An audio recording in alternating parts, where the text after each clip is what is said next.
Unicorns, I'm Tiffany, there's Angelica, and we are back with another video.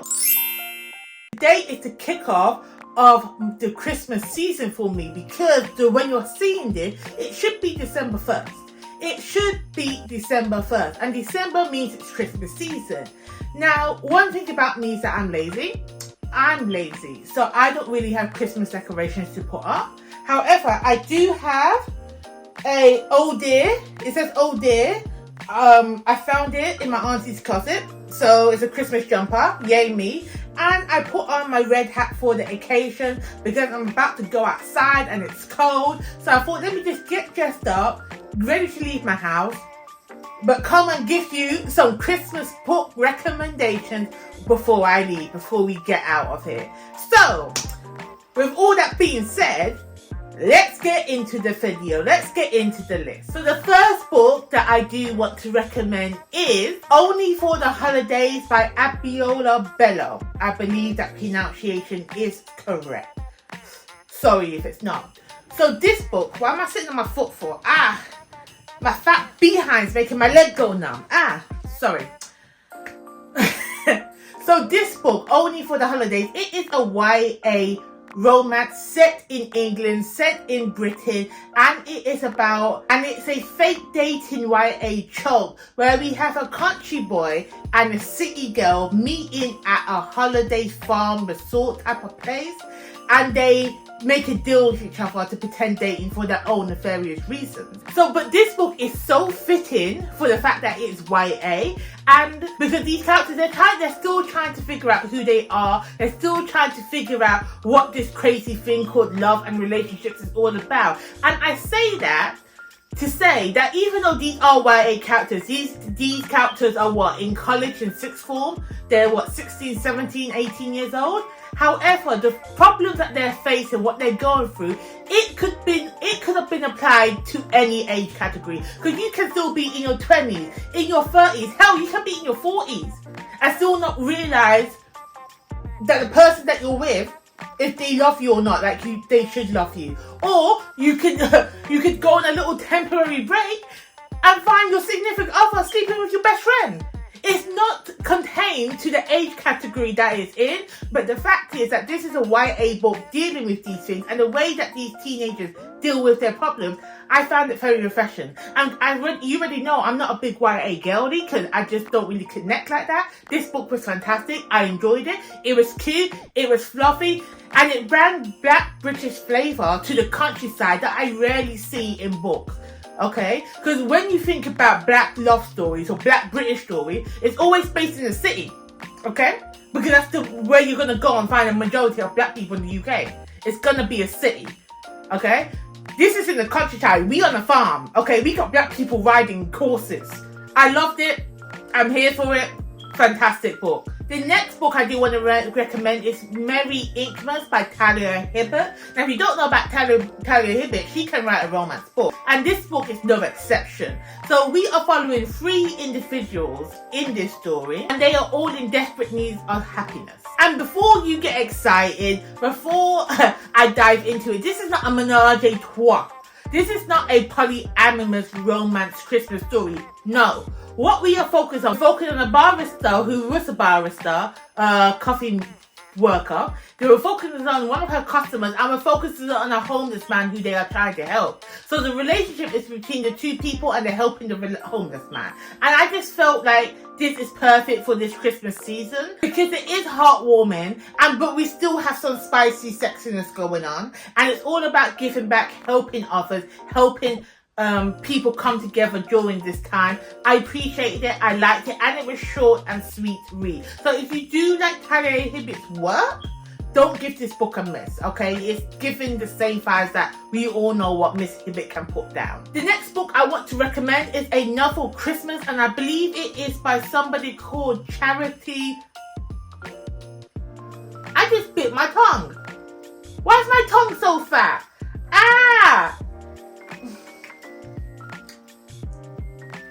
Oh, why my tongue getting fat for? What's her name? What was I saying? Angelica, I'm hurt. What was talking about? Oh, books. The next book on my list. The next book I was talking about, I believe, was Enough for Christmas by someone called Shane. I'm not even going to bother say her first name again because she made me bite my tongue, okay? It weren't my fault.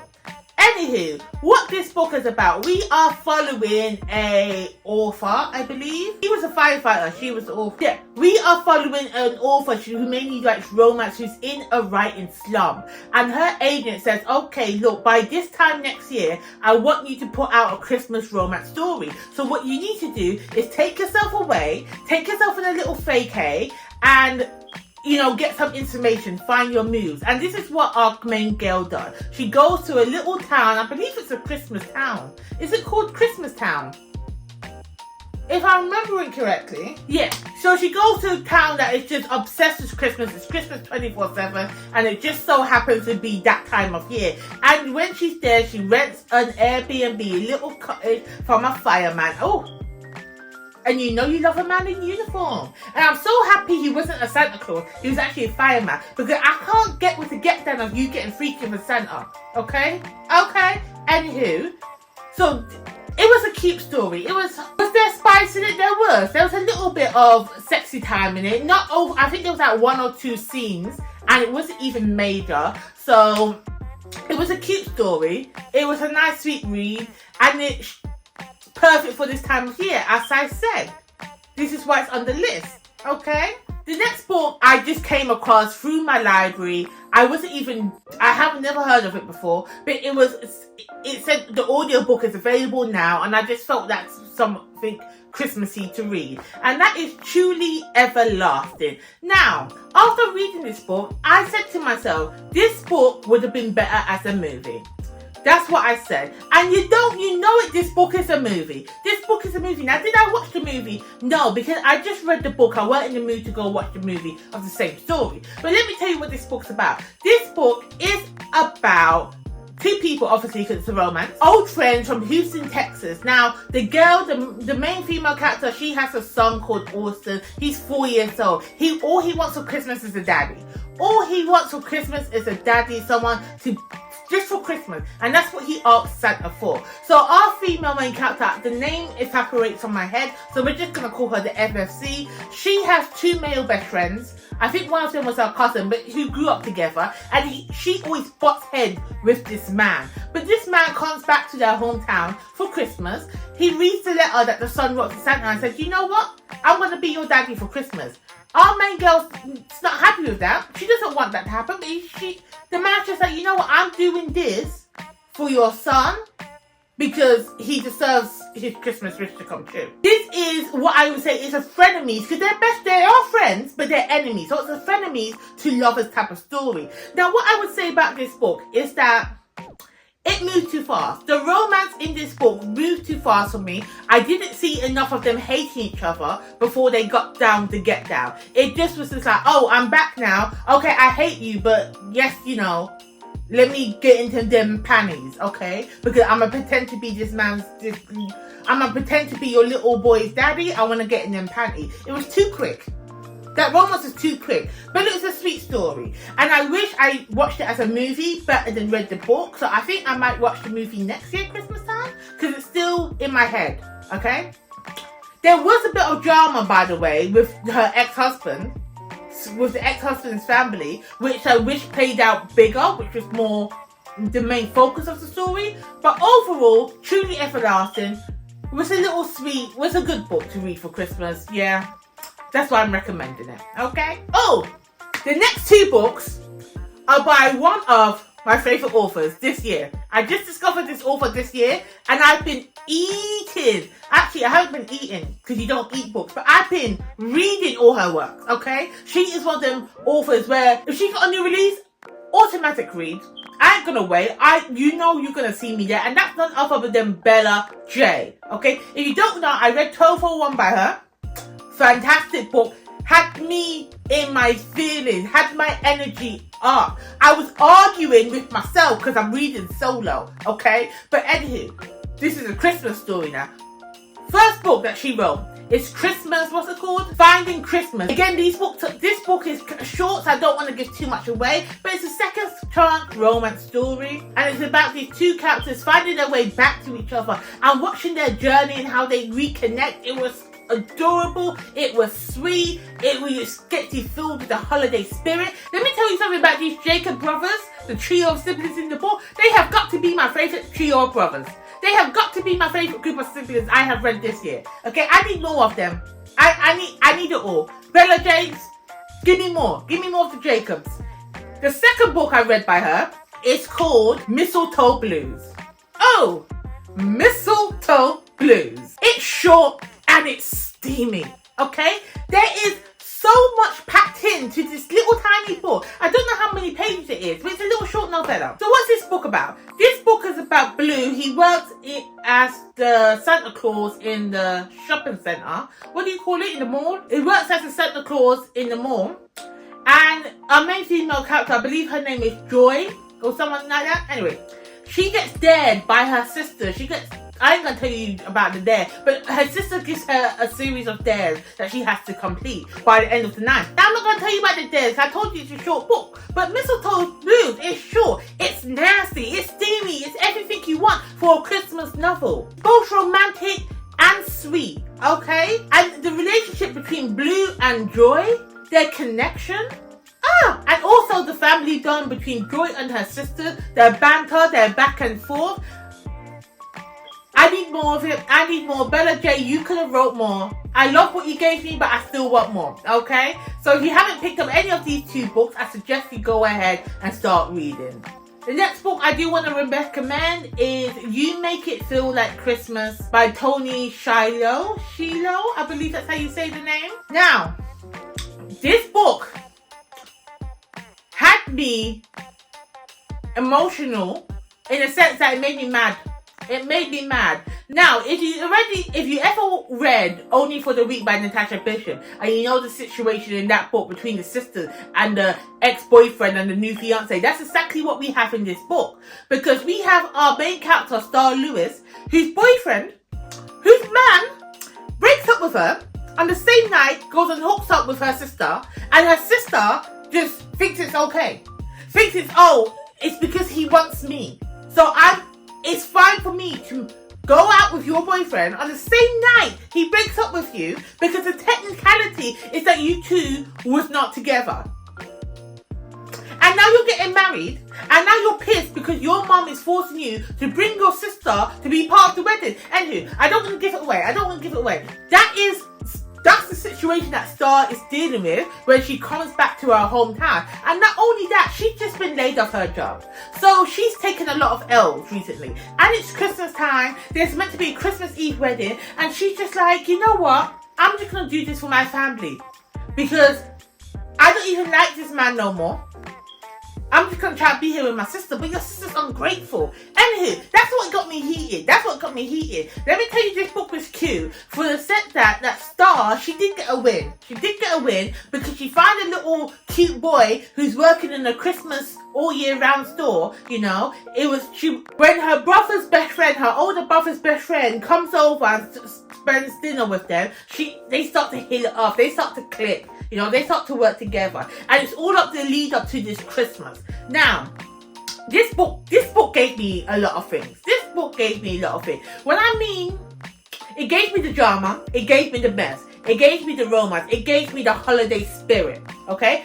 I recommend this for you because sometimes you want a little bit of messy drama, because when you bring your families together for the holidays, you know there's going to be some mess drama involved. So you don't want a book that's all sweet and fluffy and cute. And this book is a great balance between the two. So go ahead and read it if you haven't. And if you have, well done. You succeeded at life.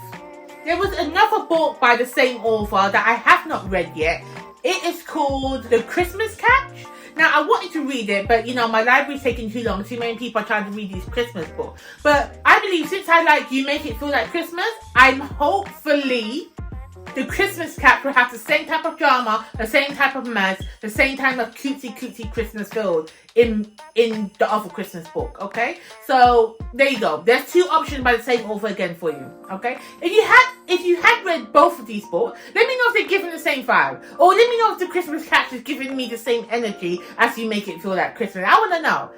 Anticipation's killing me. I want to know, okay? The next book I do want to recommend is Christmas in Spite of You. This is by K.C. Mill. Now again, this is an author I have discovered this year, and I've read 3 books by her. Love them all.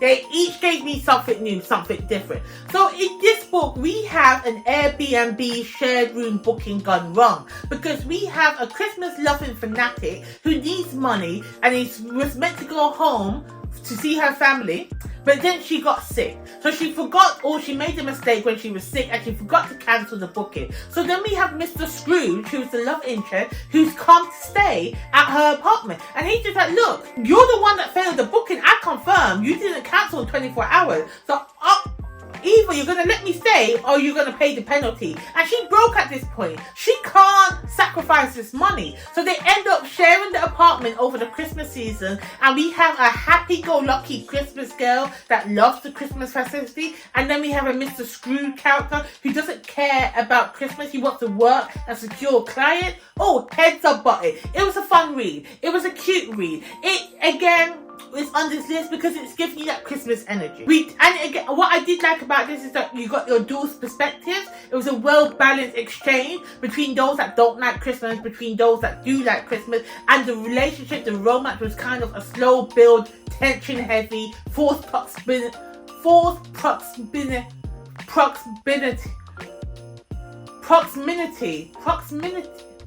It don't sound right, but you know what I'm saying. Forced close togetherness, okay? I liked it. Go read it. The next book I do want to recommend, and I'm currently reading right now actually. I'm around 75% in my audio of this book, so I'm enjoying it so far. This is I'll Be Gone for Christmas. I was confused at the first 30% of this book, because going by the cover, I thought we was going to get like a sapphic romance. I didn't read the synopsis. I just saw the picture and I thought, oh yes, I want to read it. I thought we was going to get a sapphic romance by these two people on the cover. No, it's not. What we have is a house up situation. It's like that movie with them 2 white girls. What's their name? Cameron Diaz and that other one. Sorry, I'm not trying to be rude. I just forgot your name. The Holiday, that's what it's called. It's like that movie. So they're switching houses. So these two switch houses. So we are following 2 characters. They're called Clover and Bee. Now, B is from a very rich part of the city, and she is feeling overwhelmed with her business. And then we have Clover, who's dealing with a breakup. So they decide to switch places because they just need a break from their life. As I said, I'm currently reading this book, so I haven't got to the end. But so far, I'm enjoying it. So far, it's cute. So far, it's giving me the Christmas vibes, and I would recommend you read it. And although we don't get the sapphic relationship between the 2 characters on the front, we do have a sapphic relationship between one of the main characters and someone's sister. Okay, so I still got my sapphic romance in it, and I'm still enjoying it.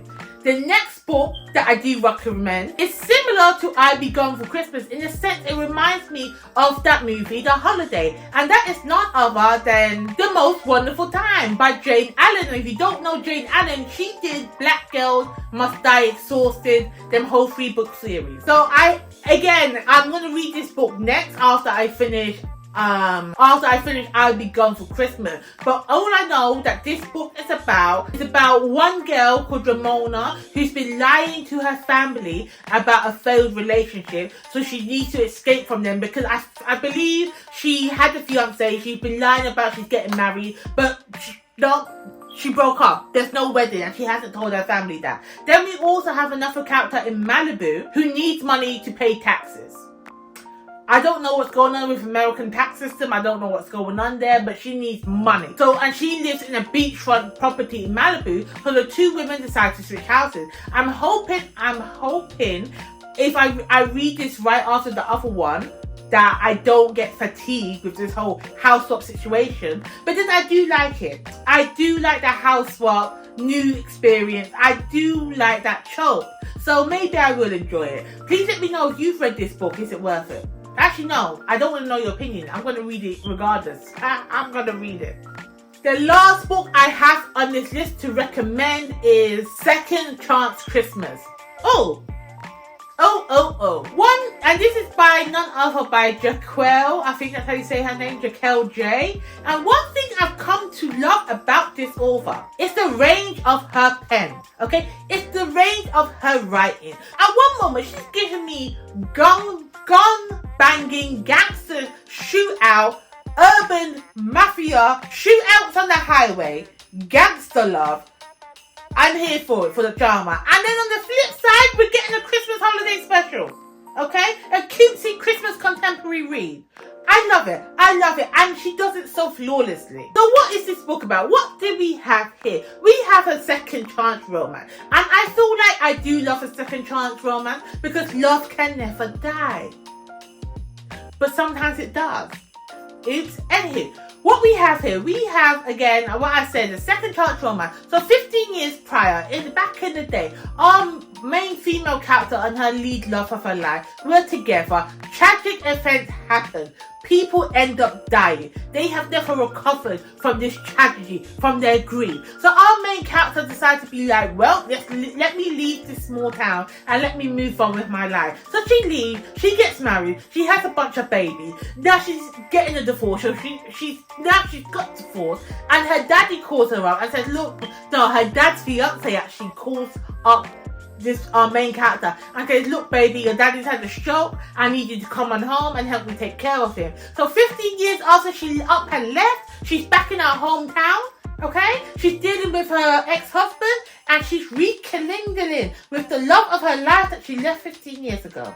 And together they deal with their grief, they deal with the things that they left unsaid, realizing, actually no, you the one for me, boo. You've always been for the one. 15 years, what? Yes, start again now. I do love a second chance romance. I do. And this book was cute. This book was giving, okay? Not only did it give me the sweet, the fluffy, the stuff that you expect for a Christmas novel, it gave me the grief-stricken, the emotional, hard-hitting feeling. But I have to say, I do wish it had a bit more Christmas stuff in this book, considering it was a Christmas novel. It had some, I wanted more, okay? Because honestly, the only reason that I'm putting the Christmas aspect out there, because it's called Second Chance Christmas. If it was called a Second Chance Romance, this could have been set any time of the year. You get my drift, okay? Anywho, good book. So that is the end of my recommendation list. That is what we have for, that's all I have for you today. Let me know if you read any of these books. Let me know if any of these sound interested to you, or some of your favourite Christmas romance books. Because at this time of year, I do like to read something a little bit fluffy and then a little bit naughty. You know what I mean? Alright then, thank you guys so much for watching, and I'll be back with another video shortly.